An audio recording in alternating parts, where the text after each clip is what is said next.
Salutations friends, welcome back to my channel. Today's video is going to be answering fragrant questions that I see asked a lot over the internet. These are questions that you can find on different forum threads, different Facebook groups. They're usually questions that are asked to kind of break the ice and just kind of have a fun little conversation. And so I spent the last few days going through different threads, different websites, different groups, and kind of aggregating, I think that's the right word, 20 questions that I thought would be fun to answer. So this is a little kind of fragrant facts video. So if you'd like to know what I have to say, then let's keep watching. I'm not going to be the first person to do a video like this, but that doesn't mean that these questions are not unique in regards to how many they are, and they kind of encompass a lot of different things. I'm not claiming ownership of this video or this type of video, and if you know anybody that has done these types of videos, definitely link them below in the comments. I'd love to check out other people's videos on this because it's really cool. I'm also going to list all the questions below in the description box. If you guys would like to answer in the comments, I'd love to know what you guys have to say, if you want to answer all the questions or just some, or if you have a YouTube channel and you want to do this video too, definitely go ahead. Like I said, I did not come up with this video. These questions, again, are things that you've seen everywhere, but I thought it would be fun to sit down and chat. Also, if I reference any video from mine, like any of my past videos, I will try and remember them and link them in the description box if you want to check them out.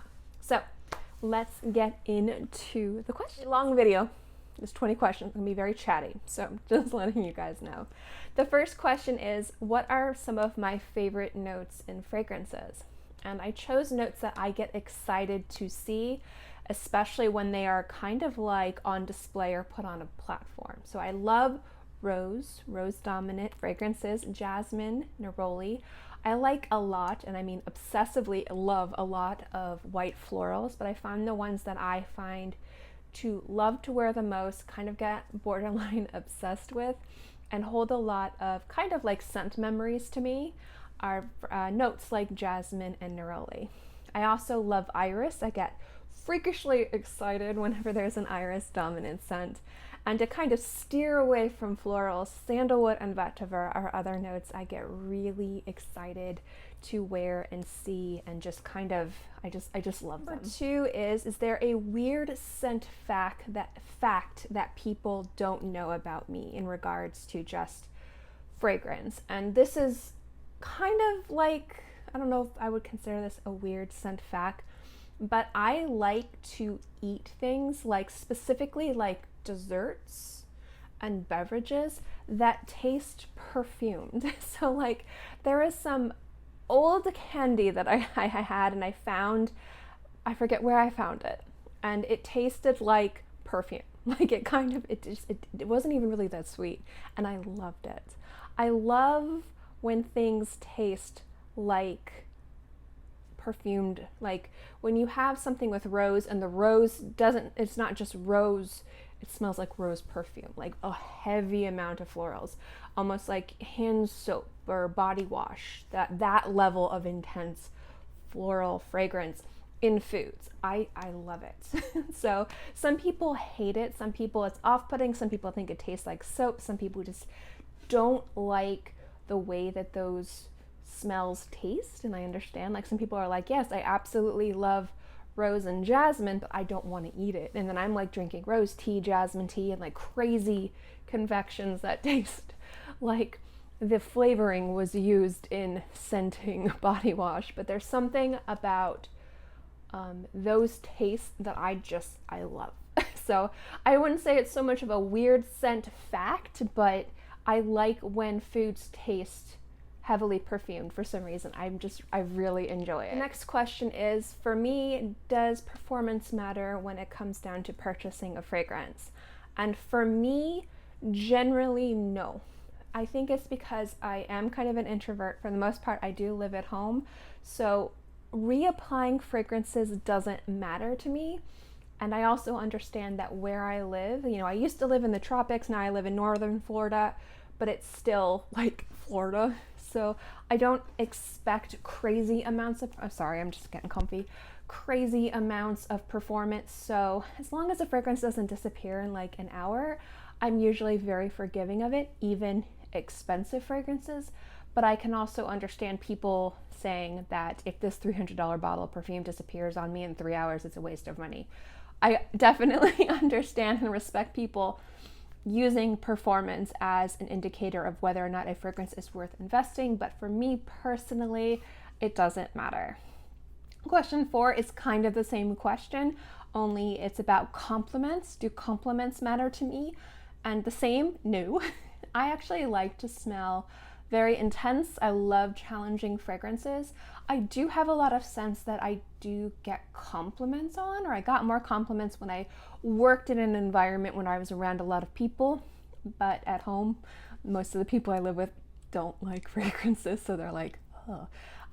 But compliments to me have never been something that's important to me. But if you use fragrances to be confident and compliments are important to you, the same thing with performance. I don't think that there's anything wrong with people wanting to get attention, like positive attention with fragrances. And if that's important to you, then awesome. But for me, it doesn't matter. This next question I just kind of threw in. I see a lot more people talking about this in regards to people who are asking if they like fragrance influencers. And so I had to kind of talk about, or I kind of geared this question of, were there any OTube YouTubers I enjoy? And I've done videos talking about some of my favorite YouTubers, and I watch as much as I can. I don't watch as much as I used to, mostly because I try to have an unbiased opinion, but there are definitely YouTubers that I love. But if I think about YouTubers that I love, YouTubers that got me to really want to start doing this as a hobby, I have to say, obviously, Katie Puckrick. She's phenomenal. But I also really liked Eva in the City. I loved her vlogs. I loved how she described fragrances. She was very approachable, very knowledgeable, and her videos I used to binge watch all the time. So also Charles Gross, he was kind of a guilty pleasure a long time ago. I haven't watched his videos in years, but I also really liked when he talked about fragrance. Question I see asked very frequently everywhere, and it's a very weird question to ask, but I figured I share hauls and I share fragrances. So what is my monthly budget for fragrance? And I've talked about this before, how I afford fragrances. It's because I live not a very enviable life. People look at my fragrance hauls and they're like, oh dang girl, but then they don't see how I live the rest of my life, having like chronic illnesses and anxiety and like social awkwardness and being an introvert. But my monthly budget for fragrance ultimately depends on how much money I bring in. So I own several different businesses. I have my hands in a lot of different pots and working on another project too. The best way I can describe my income, passive income, is royalties. So every month, at the end of the month, I get royalty checks from, I feel like, dozens of different places.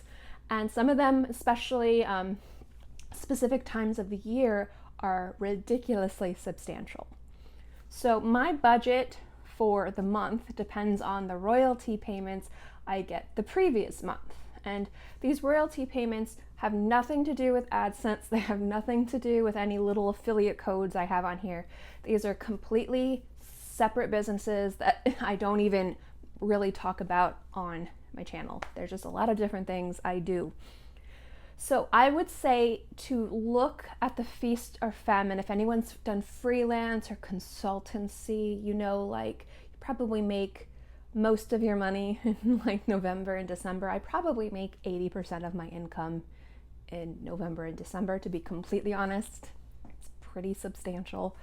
But I would say if I were to look and think about what is a realistic number for my budget after I bring in my money, after I pay my bills, after I set aside money into my savings account, or if I need to update any software, or I need to get something from my computer, or if I need to upgrade anything, because there's a lot of stuff that happens. Sometimes I have to spend $20,000 on a new piece of equipment for this other job, but that's not going to pay itself off until the end of the year. It's a lot of juggling finances. But I think after everything is said and done, when I have my luxury money that I would spend on, you know, if I bought shoes, which I don't really buy, or perfume, which is 95% of my budget, it's about $1,000 a month. What to eat, I don't really buy a lot of other things. Like all of my fun money is in fragrance. And I've talked about this before, and I'll link the video below, that just because I spend $1,000 on fragrance doesn't mean that I spend a lot of money anyplace else. But that is a safe number to say is my monthly fragrance budget. Again, it doesn't mean I spend it every month, but it's about $1,000 a month. This next question is, are there any scented products I hate? Now, I love things that are scented and fragranced. Skincare, beauty items, I love it, but I, again, can understand people not liking it, especially people with sensitive skin, sensitive eyes, allergies, like I get it. However, I don't like when specific things are so scented they like hurt. And the other thing I don't like scented products is weird. I don't like scented trash bags. There's something about scented trash bags that just smell rancid to me. Like I don't like scented paper towels, toilet papers, tissues. I don't like those things. I'm okay with like scented like Lysol cleaning wipes and things like that and cleaners, but like paper products that are scented, I don't know. I had scented stationery a long time ago, and I just like, aside from scratch and sniff stickers, which I love, but like those types of products, usually I don't like. The next question is, have I ever had a scrubber fragrance? Yes. I cannot stand black pepper from Demeter. I love Demeter fragrances, and I mean, I've worn Lobster, I've worn Pizza. Those are horrific fragrances. I've worn Secretions Magnifique. That you can't scrub off if you want. But black pepper, that fragrance just smells like death on me, like poison, and I cannot handle it. Next question is, do I think expensive fragrances are worth it?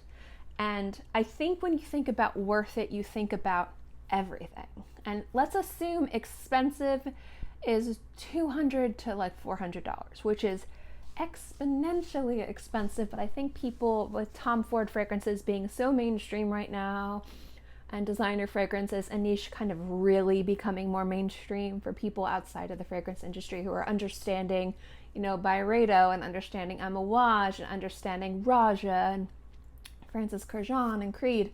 I think those are considered super expensive, but people aren't as horrified at the price. It's a little bit more common now. I think personally, are they worth it?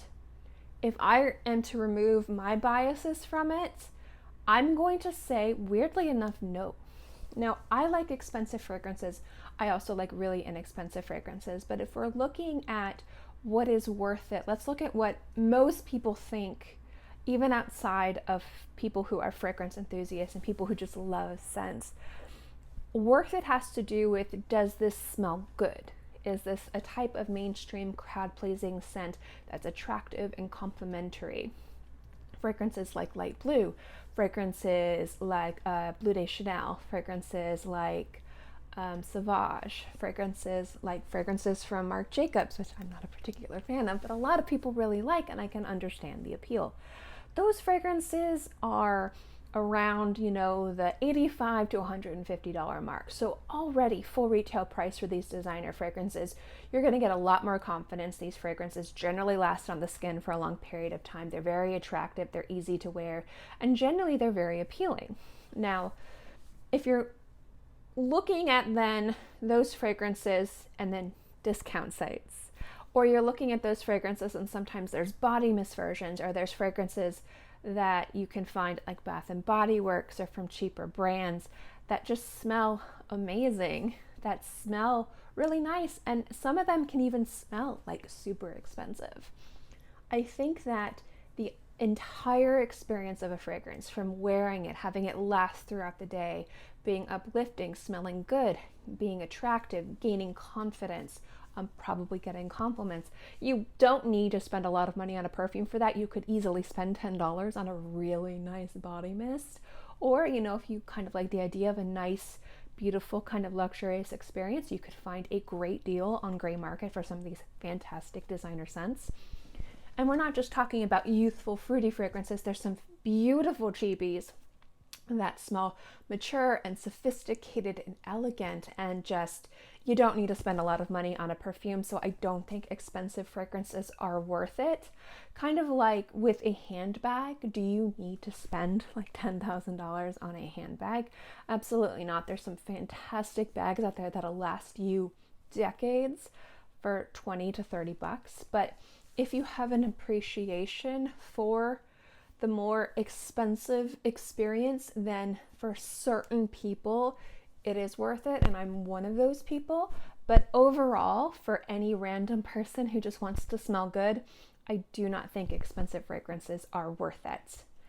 So question 11 is, will I ever stop collecting fragrances? Is there an end to my collecting? And I'm going to say yes and no. I will always have, to some degree, a fragrance collection. I've had a fragrance collection when I was younger, and with different body mists and fragrances. Fragrance and smelling nice has always been something very important to me. This level of collecting or more, I don't know. I like to collect in large capacities when I collect things. I don't just do it with fragrance, I do it with the other things that I collect, and I've always been that way. I might in the future pare down my collection at some point. So maybe if I ever reach 1,000 bottles, maybe I'll pare down to like 300. Or maybe I'll go down to 50. I don't know. I'm not going to sit here and say yes or no. But at some point, there is going to be an end to my collecting. And there's going to be a curation and editing. I do it every few years. I don't normally declutter. I don't add fragrances to my collection to just add, unless they're more utilitarian scents. Those are the ones that I wear through. So I don't think I'm ever going to completely stop collecting, but I probably will stop collecting at the capacity that I do at some point. I just don't know when that is. Do I care about like the natural fragrances versus like synthetics? And I know that a lot of people really care about this. I love natural perfumery. I understand the price point of natural perfumery. I love clean fragrances, but I don't care. Personally, I don't care. There's so many different reasons to wear and collect and create different fragrances. I have an appreciation for most of them, but I don't prefer one over the other. A fragrance I changed my mind on. I've answered this before. Chanel No. 5. Growing up, I thought it was the most rancid fragrance ever. And one day at work, I sprayed it and it was just completely changed. Love. Obsessed. So definitely Chanel No. 5 is the easiest one to say. Question 14 is, do I prefer men's fragrances or women's fragrances? And I'm not going to include share fragrances in this or unisex fragrances. This is just if I were to wear a fragrance from which side of the fragrance aisle, where do I find myself gravitating more towards? And I actually prefer women's fragrances. There's a lot of men's fragrances I love, and some of my most favorite fragrances smell very dominantly masculine. But for everyday wear, for just getting excited, I prefer women's fragrances. I love the florals. I like fruit. I like something sparkly and light and playful and flirty. I mean, some of the fragrances that are shared that kind of have that more women's feminine leaning type of notes, again, more fruits, light florals, I really enjoy, and they smell really good on my skin. But I don't care either way, like shared fragrances, men's fragrances, women's fragrances. I wear everything. But I think if I had to choose, if I prefer to wear men's fragrances or women's fragrances, I find myself leaning more towards women's fragrances. 5 more questions, or 6 more questions. We're on question 15. Do I prefer fragrances that are eau de parfum versus eau de toilette? And again, that completely depends on the fragrance. If we look at the Chanel fragrances, the Sycamore, the eau de toilette, I usually prefer the eau de toilettes of those over the eau de parfums.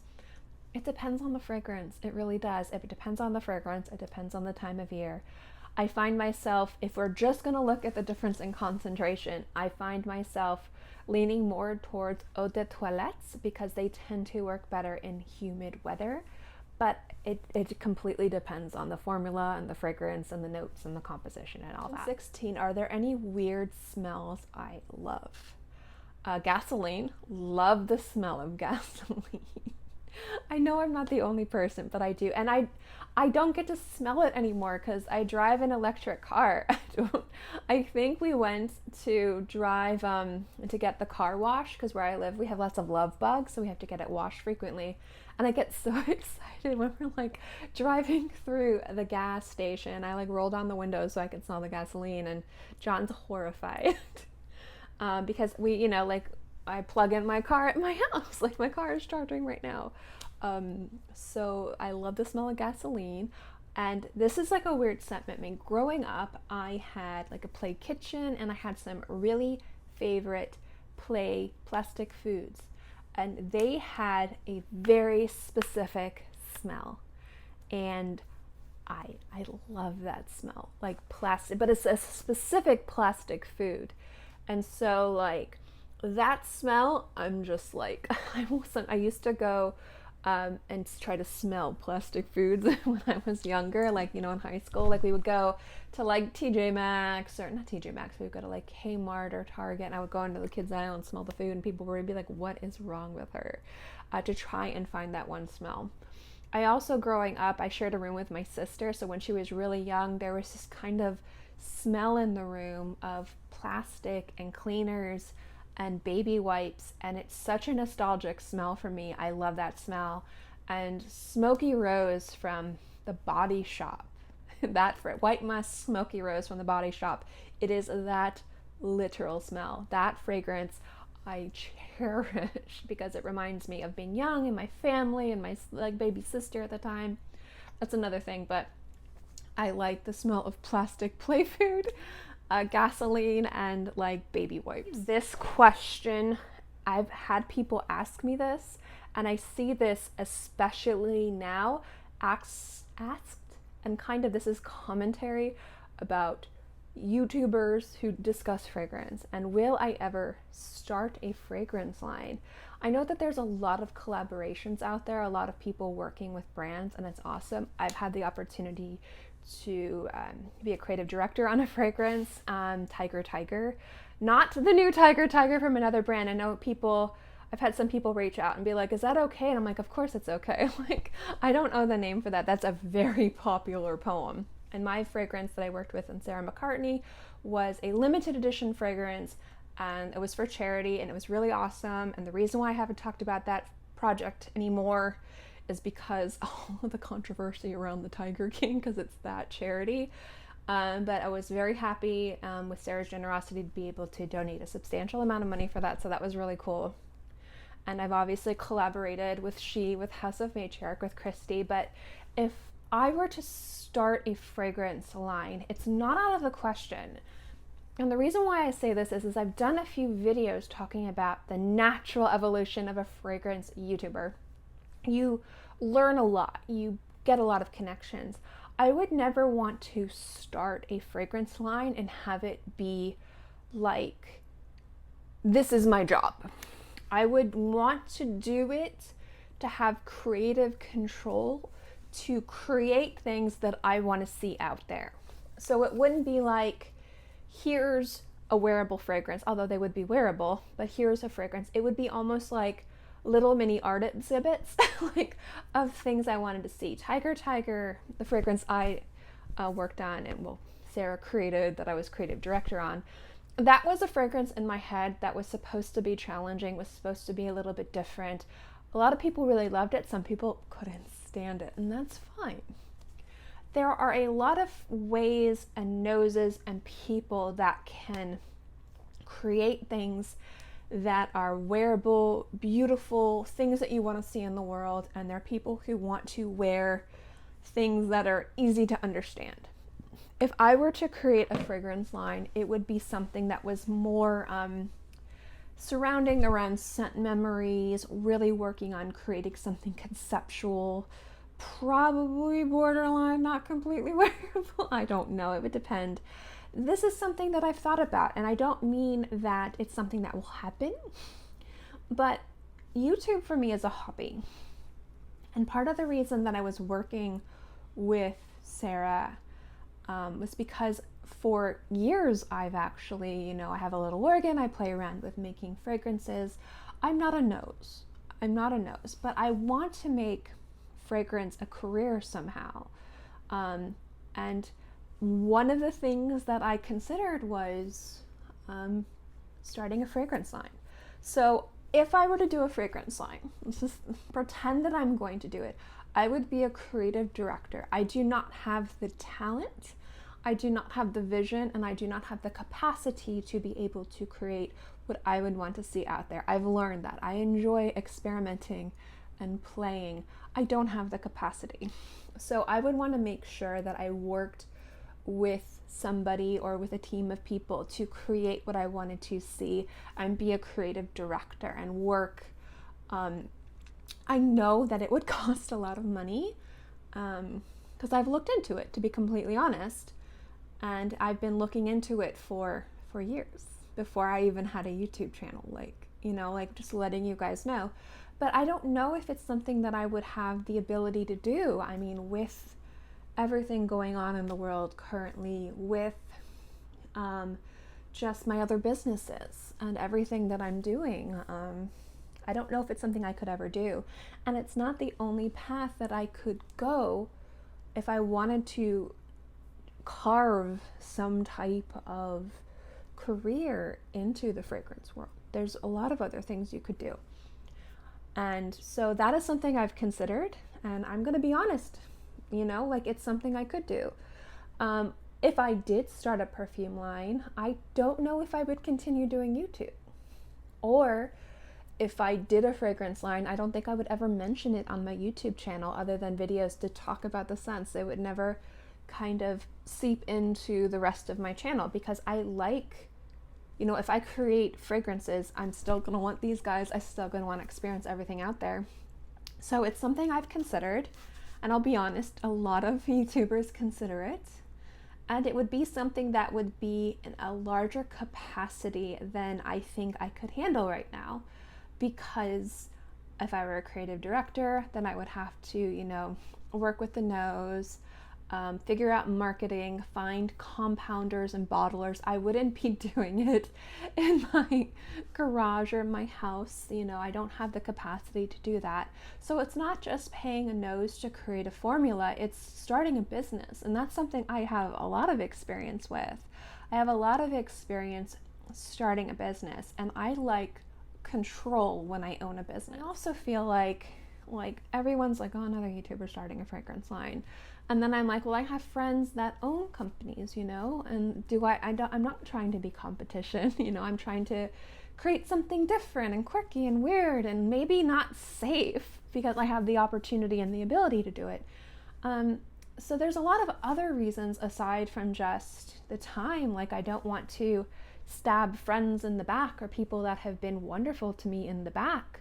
And I also don't want to feel like I'm just jumping on a fragrance line. And there's brands out there that have been collaborating with fragrance reviewers, and I've smelled not all of those fragrances, but a lot, and I'm genuinely impressed with those scents. Not everybody appreciates them, and a lot of people really love them. I love them, and I think if somebody has the opportunity to create something and to work with some talented noses, then go for it. I have no issue with YouTuber fragrances and collabs. Absolutely not. But and I know I'm talking way too much about this, but I put a lot of thought in this, and didn't know if I wanted to put this question in, but I see a lot of people commenting and kind of like a discourse around YouTuber fragrances. Like, I don't know if I have the ability. I don't know if I have the time. Do I have the passion for it? Yes. If I work with the right noses, yes. And actually, there's one or two people that I would, definitely want to work with. People you wouldn't even consider. But I don't know. So if I randomly hey, it'll probably be also the winding down of my YouTube career too. I probably won't post as much, and I'll be very mindful about what and how I post. And that's the other reason why I don't know if I do it, because I love YouTube. I love talking to you guys, and I love having this outlet. Again, this is a hobby. I am not an authority. I am not an influencer. I'm just a consumer review. I'm just a girl sitting on the floor that can barely speak a coherent sentence. But for me, I would miss that. And so I wouldn't know if it would be the right thing for me to do to even continue doing YouTube. So I don't, there's a lot on the plate. And like I said before, I want to make a career out of fragrance, hopefully. And that doesn't mean having a fragrance line. There's a lot of other ways I could do it. So currently, the will I start a fragrance line is me. But like I said before, I don't know. Strongest scent memory. I've talked about this. I used to do videos about scent memories. I always cry. But I think kind of going back to the weird smells I love, I think the memories that stick out the strongest are the ones where it was more about everyday life, and this smell kind of reminds me of that rather than a specific moment in time. So fragrances that kind of smell like when I would share a room with my sister growing up, or scent memories going to sleep to jasmine and waking up to gardenia, that just reminds me of what a wonderful childhood I had, and it makes me very nostalgic. I'll probably start crying if I go too much into it. So I think the strongest scent memories are, again, those memories, those smells that remind me of just having a great childhood growing up, and the smells that accompany that. Notes I wish were more popular. This is just, I wish that juniper was used more in women's fragrances. I think that note, I love juniper. I love it. I think that would be so uniquely special in like fragrances that are marketed to women. So again, those fruity fragrances, those like sparkly florals, like Chloe and Marc Jacobs and things like that. I think finding a way to use juniper in women's fragrances, I think that could be fantastic, and that's the best way I can answer. The question is if I could create a dream fragrance. So I think if I were to create a dream fragrance, I got to do it with House of Matriarch and working with Sarah McCartney. Those two fragrances are fantastic to me. But if I could close my eyes and create a dream fragrance, I would want something that had the beauty of like the most perfect smelling Mysore sandalwood with iris and vanilla. And that's actually, you guys remember the Dominique de Brana fragrance, the bespoke fragrance I did? I'm actually going to be commissioning in probably a month or two. It's going to be a Christmas gift to myself. A fragrance where I'm going to be working the notes I've chosen. I haven't ordered it yet. I'm going to order it soon. I want to do iris, vanilla, Mysore sandalwood. I'm deciding if I want to do like carrots, frankincense, bergamot, beeswax. I want that. So I fell in love with that service. So I've talked about it before. I'll link the video below. It's a very expensive service. You get to choose specific, I think like 6 or 7 notes, and Dominique de Brana will create a fragrance for you. Some of the other more higher end, more expensive and harder to come by ingredients, those are extra money. So when I did Rue Mysore is what he named the fragrance, it cost me about close to $600. And this one will probably cost me almost $1,000. It's expensive. So that is a dream fragrance because it's very expensive, but I will say that the entire experience working, having that experience was worth it. I will link the service below if you want to check it out. That is not an affiliate link, but it is a service that I really love, and if I could create a dream fragrance like that, But say I owned a fragrance line and I was working with a nose and I was talking about what I'd want, I think what I would want to create is a fragrance that mimicked baked bread and sea breeze. But that's something I would love to smell. So yeah, that's the 20 questions. Anyway, guys, I hope you guys enjoyed this video. I know it's longer, it's more on the chatty side, but I wanted to sit down and chat with you guys. And again, I see these types of questions all over the place. Reddit, Fragrantica, Basenits, Facebook groups, everywhere. So this is definitely, I spent a few days kind of going through and seeing the questions that people were asking in these groups and on these threads. And again, I thought it would be fun to sit down and chat with you. So those are the answers to my questions. Thank you guys so much for watching, and I hope you guys enjoyed this video. Anyway, guys, I hope you're all happy and healthy and have a great day, month, year, whatever, and I will see you next time. Bye.